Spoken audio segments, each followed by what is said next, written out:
So in this chapter, we're going to talk about electric potential or voltage. And I know we're introducing some new words. We talked about the electric field, which we defined as the force per charge. Well, the electric potential or voltage, for which we use the letter V typically, is the potential energy per charge. Notice this guy is a vector, but this guy is not. This is just a number, a scalar, and it's just the potential energy per charge. Often you'll see it as a voltage difference. You'll say the voltage difference between 2 points is blah, and that's equal to, the change of potential energy between those 2 points for a charge moving between those 2 points. So you'll see it in either way. Whenever we're talking about potential energy, like when we're talking about potential energy due to gravity, you would have this would be like H2, and down here would be H1, and delta H is H2 minus H1, right? And so we'd say the change in potential energy for gravity was mg delta H, right? We'd always be talking about a change in potential energy, and we would say, well, it doesn't matter if you call this place H2 equals 0 and H2 equals minus 10 meters, or H1 equals 0 and H2 equals 10 meters, because you're always talking about a difference, the top one minus the bottom one. If you set up your coordinate system this way, as long as this one is more positive than this one, then you'll get the same answer, because you're always talking about a change in potential energy. Voltages work the same way. We're just looking at potential energy per charge. So voltages are measured in volts. Electric potentials are measured in volts. They're the same thing, right? So the SI unit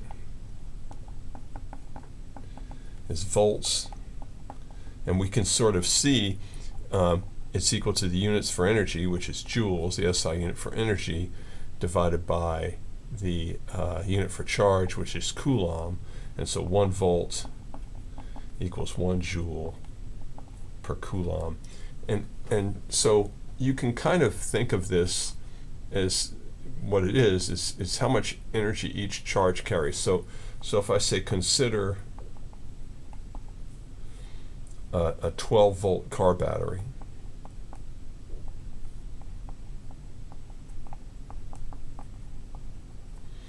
then each coulomb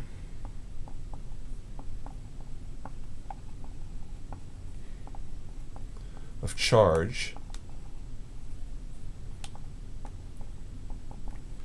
carries 12 joules of energy.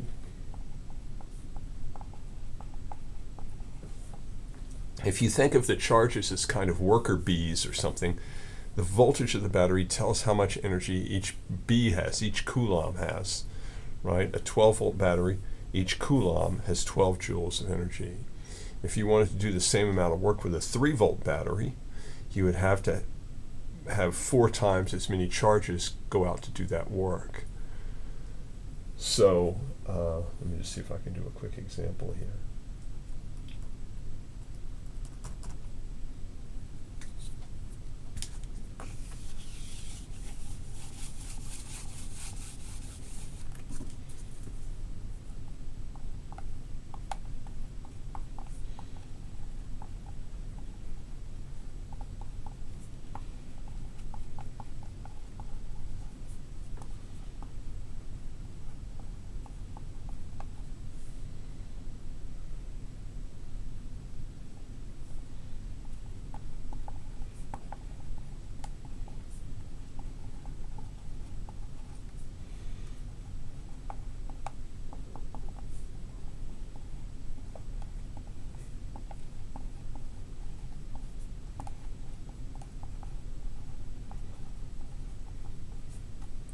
Right, a 12-volt motorcycle battery generates how much energy when it moves 5,000 coulombs of charge, right? Well, the change in potential energy is equal to the voltage times the charge, right? If I rearrange that formula we had before, the change in voltage is equal to the change in potential energy per charge, I get this.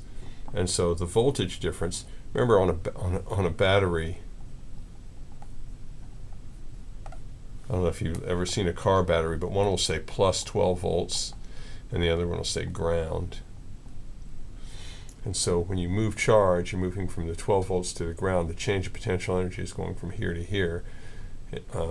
And so the change in voltage is going from there to there. So it's 12 volts minus 0 volts, or just 12 volts, times 5,000 coulombs is 60,000 joules. Something like that. Maybe that's how much you need to start your motorcycle. Right.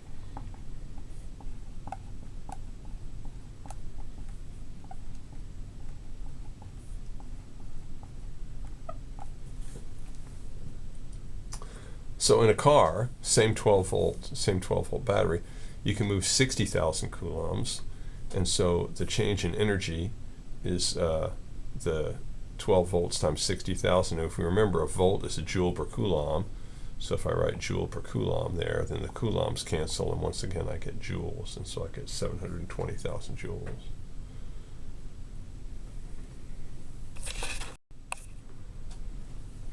I should point out that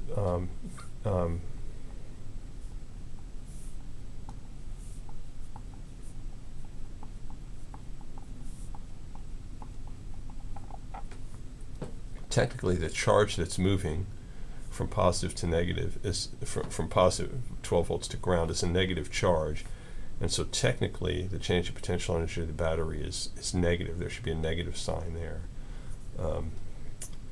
Often we're just going to talk about the absolute value, but as current flows out of the battery and through the car and back to ground, the battery is losing energy as this process is happening.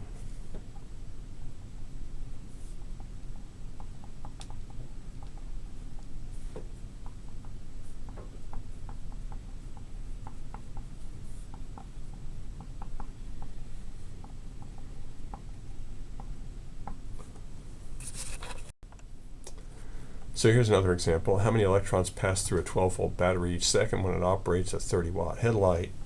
Right, we can rewrite this equation. We can say, look, the change in voltage is equal to the change in potential energy per charge, right? Well, what does this 30 watts do? Well, 30 watts is a power, and the power is energy over time, right? And so we can say in 1 second, which is what the problem is talking about, how many electrons pass through each second, then the change in potential energy is 30 joules, because the power is equal to 30 watts, which is the same thing as 30 joules per second. And so the change in potential energy is 30 joules. And so if we rearrange this formula, we're looking for the charge. We can say the charge is the change in potential energy over the change in the voltage, and that's 30 joules over 12 volts, and that's equal to 30 joules over 12 joules per coulomb, which is 2.5 coulombs. And so when a 12 volt battery is running a 30 watt headlight, it's supplying 2.5 coulombs each second. This gets into a thing that's about current, the rate of charge flow. And so if you wanted your 12 volt battery to operate a 30 watt headlight, your battery would have to be able to supply 2.5 coulombs per second, which we call amps, and we'll talk about that later. So I'm just going to introduce the electron volt, which is a unit of energy, often for chemical reactions, say.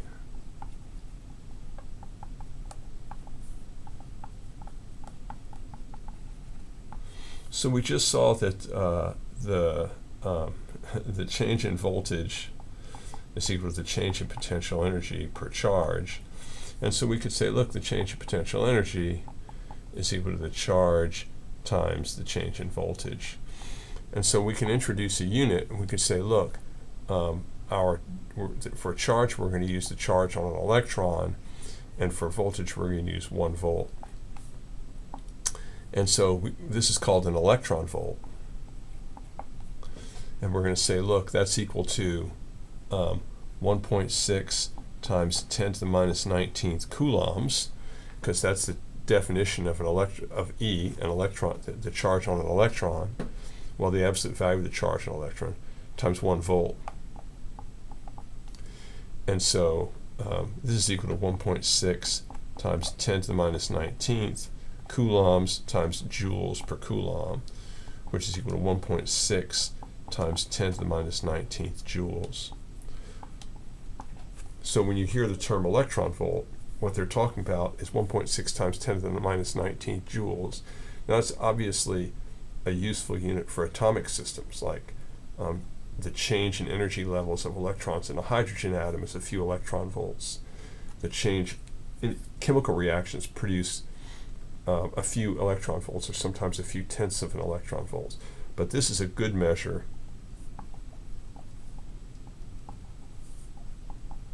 for chemical reactions.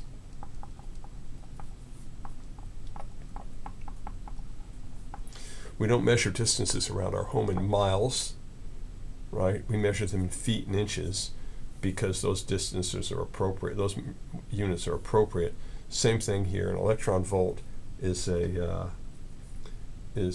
useful physical quantity for measuring small energies typically seen in chemical reactions. By the way, in nuclear reactions,